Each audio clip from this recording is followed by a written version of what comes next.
পাক ভারত উত্তেজনা এখন তুঙ্গে। যুদ্ধ পরিস্থিতি বিরাজ করছে চিরপ্রতিদ্বন্দ্বী দুই দেশের মধ্যে। পাকিস্তানের তথ্যমন্ত্রী আতাউল্লাহ তারার দাবি করেছেন, ভারত আগামী 24 থেকে 36 ঘন্টার মধ্যেই পাকিস্তানে হামলা চালানোর পরিকল্পনা করছে। ইতিমধ্যেই সামরিক প্রস্তুতির অংশ হিসেবে শত শত ট্যাঙ্ক প্রস্তুত করেছে পাকিস্তান সেনাবাহিনী। অন্যদিকে পাকিস্তানের সাহায্যে এগিয়ে আসছে চীন, তুরস্ক। বসে নেই ভারতও, তারাও নিচ্ছে যুদ্ধের প্রস্তুতি। এমন পরিস্থিতিতে কি মুক্তি পাচ্ছে পাকিস্তানের সবচেয়ে জনপ্রিয় নেতা ইমরান খান? দেশটিতে চলছে এখন সেই আলোচনা। ভারত শাসিত কাশ্মীরের পেহেলগামের ঘটনার পর চরম অবনতি ঘটেছে ভারত পাকিস্তান সম্পর্ক। যে কোনো সময় বড় ধরনের সংঘাতে জড়াতে পারে দুই দেশ। এমত অবস্থায় জাতীয় স্বার্থে রাজনৈতিক মতভেদ ভুলে কারাবন্দী ইমরান খানকে মুক্তি দেওয়ার দাবি তুলেছে দেশটির প্রধান বিরোধী দল পাকিস্তান তেহরিক ইনসাফ পিটিআই। পাকিস্তান ভিত্তিক সংবাদ মাধ্যম দ্য ডনের প্রতিবেদন বলছে, পাকিস্তানের সিনেটে সর্বদলীয় ঐক্যের ডাক দিয়েছে পিটিআই।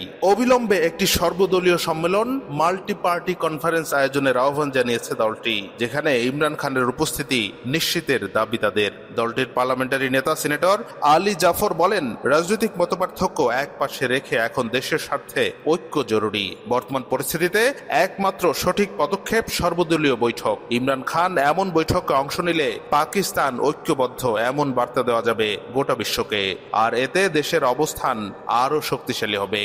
নরেন্দ্র মোদী সরকারের মনোভাবকে নাৎসি মানসিকতার সঙ্গে তুলনা করে আলী জাফর বলেন, ভারত মিথ্যা অভিযোগে পাকিস্তানকে দোষারোপ করছে, অথচ পাকিস্তান নিজেই সন্ত্রাসবাদের শিকার।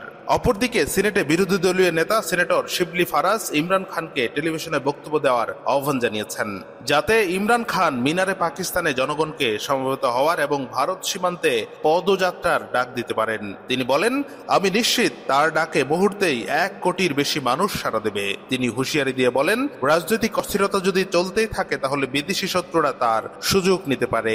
তিনি আরো বলেন, পাকিস্তানের সুরক্ষার ক্ষেত্রে আমরা ঐক্যবদ্ধ। পাকিস্তান অভ্যন্তরীণ ও আন্তর্জাতিক দুই ধরনের সমস্যার সঙ্গে লড়াই করছে। নয়াদিল্লির সমালোচনা করে পিটিআই নেতা বলেন, পাকিস্তানকে ভাঙার জন্য সব ধরনের চেষ্টা করছে ভারত, এখনো পাকিস্তান বিরোধী বয়ান তৈরি করতে কাজ করে যাচ্ছে। পিটিআই এর এই নেতা হুঁশিয়ারি দিয়ে বলেন, যদি মোদী সরকার পাকিস্তানের এক ফোঁটা পানিও অন্যত্র সরায় তবে তা শত্রুর আক্রমণ হিসেবে বিবেচিত হবে। এদিকে ভারতের বিরুদ্ধে ইমরান খানের বক্তব্য প্রকাশ পেয়ে গেছে।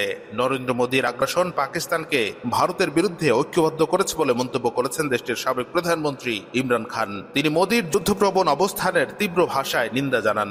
বিশ্বকাপ জয়ী সাবেক এই তারকা ক্রিকেটার বর্তমানে দেশটির একটি কারাগারে বন্দী রয়েছেন।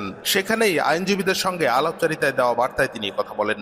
মঙ্গলবার আদিয়ালা কারাগারে আইনজীবীদের সঙ্গে আলাপচারিতায় ইমরান খান বলেন, যদিও আমরা এই ভুয়া সরকারকে প্রত্যাখ্যান করি, তবুও গোটা জাতি আজ একতাবদ্ধ হয়ে মোদীর যুদ্ধপ্রবণতা এবং তার বিপজ্জনক উচ্চাকাঙ্ক্ষার বিরুদ্ধে দাঁড়িয়েছে। মোদীর এই মনোভাব পুরো অঞ্চলের শান্তির জন্য হুমকি।